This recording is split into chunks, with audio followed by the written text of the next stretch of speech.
श्री स्वामी समर्थ मैत्रिणींनो, स्वामी महाराज तुमच्या सर्व चांगल्या इच्छा पूर्ण करो हीच मी स्वामींच्या चरणी प्रार्थना करते आणि आज या नवीन व्हिडिओला सुरुवात करते. कधी तुम्हाला असं जाणवलं आहे का की आपल्या देवघरातील कलशातील नारळ काहीतरी सांगतो आहे, जणू तो शांतपणे आपल्याशी संवाद साधतो आहे? जर हो तर आजचा हा अनुभव तुमच्यासाठीच आहे. देवघरातील कलश आणि त्यावरील नारळ नेमके काय संकेत देतो आणि ते संकेत आपल्याला कसे ओळखायचे? भक्तांनो, आपल्या भारतीय संस्कृतीत देवघर हे फक्त पूजा करण्याचं ठिकाण नसतं, ते घराचं हृदय असतं. जिथे श्रद्धा असते तिथे विश्वास असतो, जिथे आपल्या कुलदेवतेचा वास असतो. कलश म्हणजे ब्रह्मांडाचं प्रतीक मानलं जातं. त्या कलशात भरलेलं पाणी म्हणजे जीवनशक्ती, आंब्याची पानं म्हणजे पंचमहाभूत, सुपारी म्हणजे स्थैर्य आणि वर ठेवलेला नारळ म्हणजे श्रीफळ पूर्णत्वाचं आणि शुद्धतेचं प्रतीक मानलं जातं. नारळाचं बाहेरचं कठीण कवच आपल्याला अहंकार दाखवतं आणि आतला शुभ्र पांढरा गर म्हणजे आपली शुद्ध आत्मा, त्यातलं पाणी म्हणजे चैतन्य. म्हणूनच देवघरातील नारळ हा फक्त एक फळ नसतो, तो ऊर्जा धारण करणारा केंद्रबिंदू असतो. नारळाचे संकेत ओळखण्याची व्यावहारिक पद्धत आणि स्वामी समर्थांचा आधार. भक्तांनो, आता आपण थोडं व्यावहारिक बोलूया. नारळाचे संकेत कसे ओळखायचे आणि त्याचा अर्थ काय? पहिला संकेत, नारळ खराब होत नाही, वर्षानुवर्षे तसाच राहतो. हे कुलदेवतेच्या संरक्षणाचं चिन्ह आहे. वैज्ञानिकदृष्ट्या नारळात अँटीबॅक्टेरियल गुणधर्म असतात, पण देवघरात श्रद्धेने ठेवला तर तो दैवी ऊर्जा शोषतो आणि टिकतो. दुसरं, नारळ स्वतःहून फुटतो किंवा तडा जातो, हे संकट टाळण्याचं संकेत आहे. स्वामी समर्थ महाराज म्हणतात, देव तुझ्या आधी येतो, तू फक्त विश्वास ठेव. तिसरं, नारळावर अप्रत्यक्ष चिन्हे दिसतात, त्रिशूळ, स्वास्तिक किंवा डोळा, हे दैवी उपस्थितीचं लक्षण आहे. चौथं, नारळातून हळूहळू पाणी गळतं, हे विसरलेल्या नवसाची आठवण करून देतं. पाचवा संकेत म्हणजे नारळ जड वाटतो किंवा हलका वाटतो. जड असला तर सकारात्मक ऊर्जा, हलका असला तर सावध राहा. आता स्वामी समर्थांच्या शिकवणी जोडूया. ते म्हणतात, नारळ हे श्रीफळ आहे, ते फोडू नका जोपर्यंत मन सांगत नाही.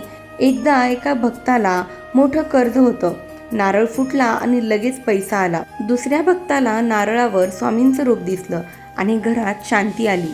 हे सर्व संकेत शास्त्रात सांगितले आहेत.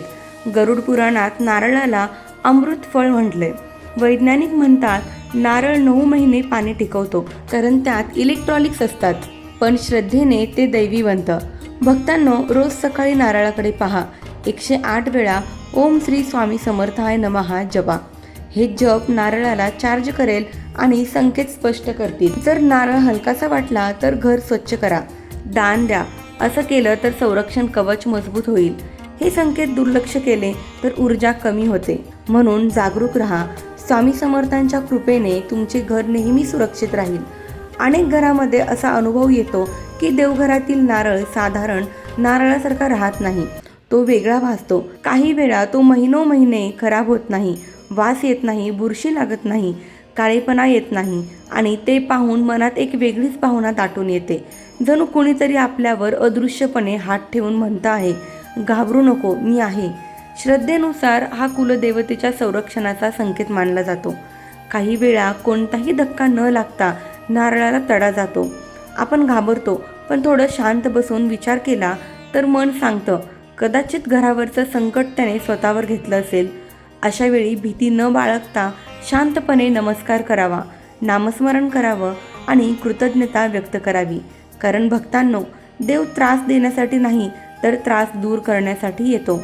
घरामध्ये नारळातून हळूहळू पाणी गळताना दिसतं, ते पाहून मनात प्रश्न येतो, हे का होत आहे? श्रद्धेनुसार एक सूचक चिन्ह असू शकतं, एखादी विसरलेली परंपरा, नवस, एखादी पूजा जी राहून गेली असेल त्याची आठवण करून देणारा तो संकेत असू शकतो.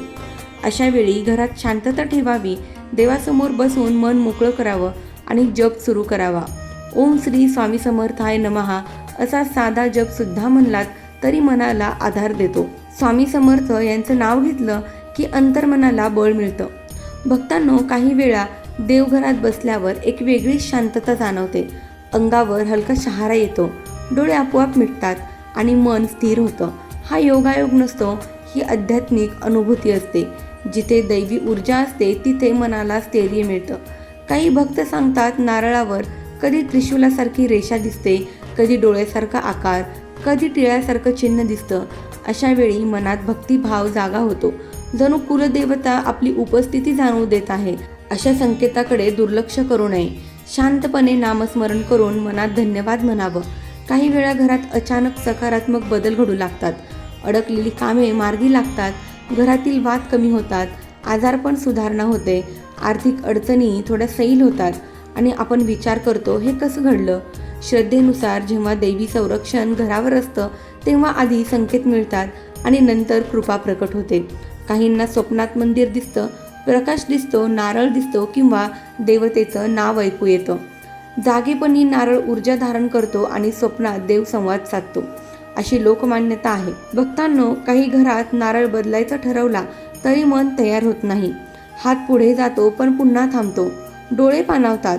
अशा वेळी जबरदस्ती करू नये. थोडा वेळ देवघरात शांत बसावं, कारण मनाला जे जाणवतं ते कधी शब्दात सांगता येत नाही, पण ते सत्य असतं.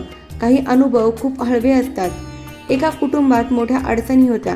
कर्ज वाढलेलं, आजारपण, तणाव, सगळं काही एकाच वेळी चालू होतं आणि अचानक देवघरातील नारळ तडा जाऊन 2 भाग झाला. ते घाबरले नाहीत. त्यांनी शांतपणे प्रार्थना केली. काही दिवसात परिस्थिती बदलू लागली. अडकलेले पैसे मिळाले, तब्येत सुधारली, घरात पुन्हा हास्य उमटलं. त्यांचा विश्वास होता की संकट त्याने स्वतःवर घेतलं आहे. दुसऱ्या एका आजीचा अनुभव होता. त्यांच्या देवघरातील नारळ वर्षभर तसाच राहिला, खराब झाला नाही. त्या म्हणाल्या, कुलदेवता घर सोडून गेली नाही. याचं हे चिन्ह आहे. काही वेळा घरातील लहान मुले देवघराकडे आपोआप ओढली जातात. वृद्ध शांत होतात. स्त्रियांना पूजेची प्रेरणा वाढते. घरातील वातावरण प्रसन्न होतं. वाईट विचार कमी होतात. हे सारे संकेत एकत्र दिसू लागले तर मन खात्री देतं की घरात दैवी वास आहे. भक्तांनो, काही वेळा मोठं संकट येणार असतं पण शेवटच्या क्षणी ते टळतं. आपण म्हणतो, नशीब चांगलं होतं, पण श्रद्धेनुसार घरावर संरक्षण कवच असतं, म्हणून संकट दारात येऊन परत जातं. देवघरात एकटे बसल्यावर नारळाकडे पाहताना डोळ्यात पाणी येतं. ते दुःख नसतं, तो आत्म्याचा भार हलका होण्याचा क्षण असतो. जणू कुणीतरी आपलं दुःख ऐकत आहे असं आपल्याला मन आधार देतं आणि मन मोकळं होतं. काही वेळा चुकीच्या हेतूने येणारी माणसं आपोआप दूर होतात. घरातील वाद कमी होतात, कारण जिथे देवाचा वास असतो तिथे नकारात्मकता टिकत नाही. भक्तांनो, अशा वेळी आपण काय करायचं? सकाळी देवघरासमोर शांत उभं राहायचं. जास्त मागण्या करायच्या नाहीत, फक्त धन्यवाद म्हणायचं, कारण कृतज्ञतेत खूप मोठी शक्ती असते. नम्रता ठेवायची, अहंकार सोडायचा, कारण कृपा टिकवायची असेल तर मन शुद्ध असावं लागतं. स्वामी समर्थ महाराज सांगायचे, देव दूर शोधू नको, तो आधीच तुझ्या घरात आहे, फक्त विश्वास ठेव. भक्तांनो, आता एक अतिशय महत्त्वाचा भाग मनापासून ऐका, कारण इथेच आपण चुकतो आणि नंतर म्हणतो संकेत समजले नाहीत. कोणत्या चुका टाळायच्या हे समजून घेणं खूप गरजेचं आहे. सर्वात पहिली गोष्ट, नारळाची थट्टा करू नका. काही वेळा घरात कुणीतरी हसत म्हणतं, अरे हा तर साधा नारळ आहे, यात काय विशेष आहे? पण भक्तांनो, श्रद्धेच्या जागी विनोद केला की ऊर्जा कमी होते. देवघरात हलक्या फुलक्या गोष्टी चालतात, पण उपहास चालत नाही, कारण जिथे आपण विश्वास ठेवतो तिथे आदर हवा. दुसरी गोष्ट, देवघरात उभं राहून हे अंधश्रद्धा आहे असं बोलू नका. शंका असणं वेगळं आणि उपहास करणं वेगळं. जर मनात प्रश्न असतील तर शांतपणे समजून घ्या, पण देवासमोर नकारात्मक शब्द उच्चारू नका, कारण शब्दामध्ये शक्ती असते. आपण जसं बोलतो तसं वातावरण तयार होतं. तिसरी महत्त्वाची गोष्ट, खराब झालेला नारळ कचऱ्यात टाकू नका. तो काही साधा कचरा नाही, तो काही दिवस देवघरात पुजलेला असतो. त्याला आदराने विसर्जित करा. वाहत्या पाण्यात किंवा झाडाच्या मुळाशी ठेवा. कृतज्ञतेने नमस्कार करा. आणि चौथी गोष्ट, देवघर अस्वच्छ ठेवू नका. धूळ साचलेली असेल, दिवा विझलेला असतो आणि आपण म्हणतो घरात शांतता नाही. भक्तांनो, जिथे स्वच्छता तिथे सकारात्मकता. देवाला मोठमोठे नैवेद्य नको असतात, पण स्वच्छ मन आणि स्वच्छ जागा नक्की हवी असते. लक्षात ठेवा, देव संकेत देतो, पण अहंकारामुळे माणूस दुर्लक्ष करतो. आपण जर नम्र राहिलो, आदर ठेवला आणि श्रद्धा जपली तर संकेत स्पष्ट दिसतात आणि कृपा अनुभवता येते. म्हणून या चुका टाळा आणि देवघराकडे प्रेमाने आणि जाणीवपूर्वक पहा. भक्तांनो, देवघरातील कलशातील नारळ जेव्हा संकेत देतो तेव्हा तो साधा नारळ राहत नाही, तो घराचा रक्षक बनतो, भक्तीचा दुवा बनतो आणि आपल्या भक्तीचा साक्षीदार बनतो.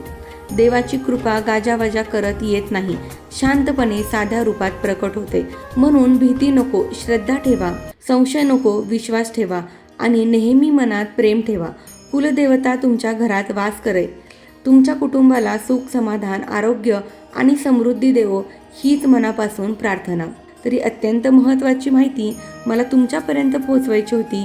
माहिती आवडली असेल तर व्हिडिओला लाईक करा, शेअर करा आणि आपल्या चॅनलवरती जर नवीन असाल तर चॅनलला सबस्क्राईब नक्की करा.